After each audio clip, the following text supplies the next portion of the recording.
Quand on parle de jeux vidéo, certains titres sont bons, d'autres sont excellents. Et puis, il y a les jeux qui marquent toute une vie, des jeux qui ne disparaissent jamais vraiment, des jeux qui restent avec nous, même des années après. Des jeux qui nous rappellent une époque, une sensation, un moment précis. Peut-être une soirée après l'école, peut-être un week-end entier passé devant la télévision, peut-être le premier jeu qui vous a donné l'impression de vivre une aventure. Ces jeux deviennent des souvenirs. Et pour beaucoup de joueurs, une licence représente exactement ça. The Legend of Zelda.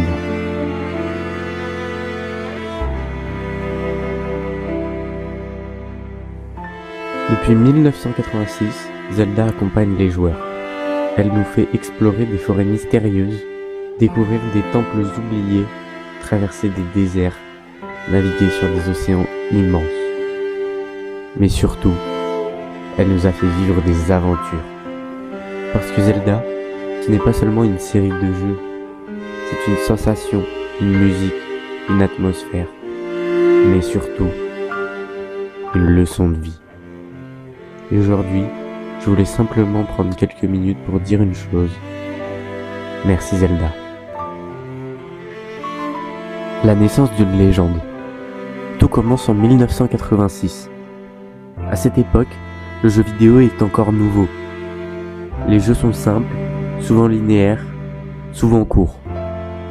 Puis, sort le premier Zelda, The Legend of Zelda. Et soudain, quelque chose change. Le jeu ne vous dit pas où aller, il ne vous guide pas, il vous laisse explorer. Pour la première fois dans le jeu vidéo, le joueur est libre. Cette idée vient notamment de Shigeru Miyamoto. Quand il était enfant, il explorait les forêts autour de chez lui. Il trouvait des grottes, des endroits cachés, et il voulait recréer cette sensation. Explorer l'inconnu, découvrir le monde, vivre une aventure. Et pour cela, il créa Zelda. Et Zelda devient exactement ça, une aventure. The Legend of Zelda, Ocarina of Time. Le jeu qui a changé l'histoire du jeu vidéo. Sorti le 21 novembre 1998 sur la Nintendo 64, Ocarina of Time devient rapidement un phénomène. Le jeu s'écoule à plus de 7,6 millions d'exemplaires dans le monde. Mais au-delà des ventes, Ocarina of Time va changer l'histoire du jeu vidéo. Le passage à la 3 dimensions. Avant Ocarina of Time, Zelda était en 2D. Avec ce jeu, tout change. Hyrule devient un monde ouvert, un monde vivant, un monde immense.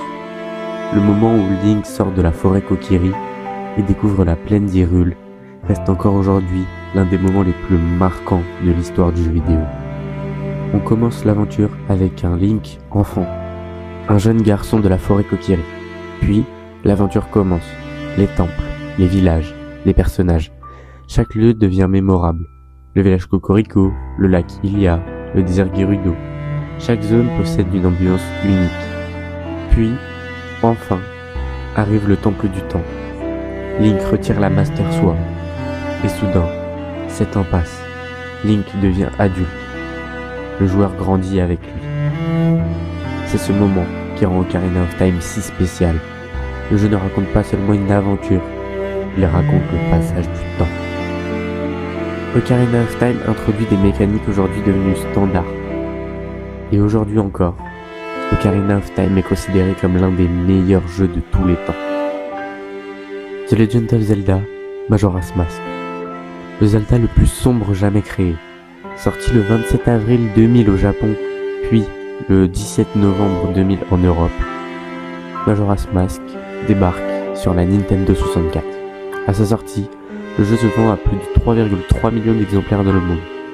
Un chiffre plus modeste que son prédécesseur, mais pourtant, avec le temps, Majora's Mask est devenu l'un des Zelda les plus cultes de toute la série. Et pour cause, Majora's Mask est probablement le Zelda le plus unique, le plus étrange et le plus émotionnel jamais créé. Après les événements de Ocarina of Time, Link part à la recherche de son ami perdu, Navi. Mais très vite, il se retrouve plongé dans un nouveau monde. Un monde appelé Termina. Un monde condamné. Car dès les premières minutes de jeu, on apprend une chose terrifiante. La lune s'écrasera sur le monde dans 3 jours. Et soudain, l'ambiance change complètement. Majora's Mask introduit une mécanique jamais vue dans la série, le temps. Le joueur dispose donc de 3 jours pour empêcher la catastrophe, 72 heures dans le jeu. Et pendant ces 3 jours, chaque personnage vit sa propre vie. Les habitants ont des routines, des histoires, des drames. Certains personnages vivent des moments heureux, d'autres vivent leurs derniers instants. Et puis, la fin approche. L'atmosphère devient plus lourde, la musique devient plus inquiétante. La lune se rapproche. Majora's Mask aborde alors les thèmes très rares pour un jeu Zelda. La mort, la peur, le regret, la solitude ou encore le temps qui passe. Chaque masque que Link obtient raconte une histoire. Des histoires souvent tragiques, des personnages marqués par la perte, des âmes en quête de paix. Et c'est ce qui rend Majora's Mask si spécial. Ce Zelda ne parle pas seulement d'aventure, il parle d'émotions humaines. Et le joueur les ressent avec lui. À sa sortie, Majora's Mask surprend. Certains joueurs sont déstabilisés, mais avec les années, le jeu devient culte. Aujourd'hui, beaucoup de fans considèrent Majora's Mask comme le Zelda le plus profond et le plus émotionnel de toute la saga. Et encore aujourd'hui, son atmosphère reste unique. The Legend of Zelda, Breath of the Wild. La renaissance de Zelda. Sorti le 3 mars 2017 sur Nintendo Switch et Wii U, Zelda Breath of the Wild devient un succès. Le jeu dépasse les 31 millions d'exemplaires vendus dans le monde, un record pour la licence Zelda. Dès les premières minutes, Link se réveille, sort du sanctuaire et découvre Hyrule, un monde immense, silencieux, magnifique. Et pour la première fois, le joueur est totalement libre. Dans Breath of the Wild, tout est possible. Escalader une montagne, explorer un désert, découvrir des sanctuaires cachés. Chaque joueur vit une aventure différente. Et c'est cette liberté qui rend Breath of the Wild si unique. Contrairement aux anciens Zelda, Breath of the Wild mise sur le silence, la solitude, la contemplation. Le monde semble abandonné. Les ruines racontent des histoires. Et le joueur découvre petit à petit ce qui s'est passé. Comme Ocarina of Time en 1998, Breath of the Wild redéfinit le jeu vidéo.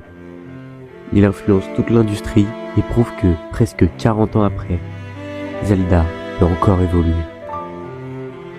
Et c'est pour ça que Ocarina of Time, Majora's Mask et Breath of the Wild sont pour moi les plus grands jeux de tous les temps. Quel est votre Zelda préféré?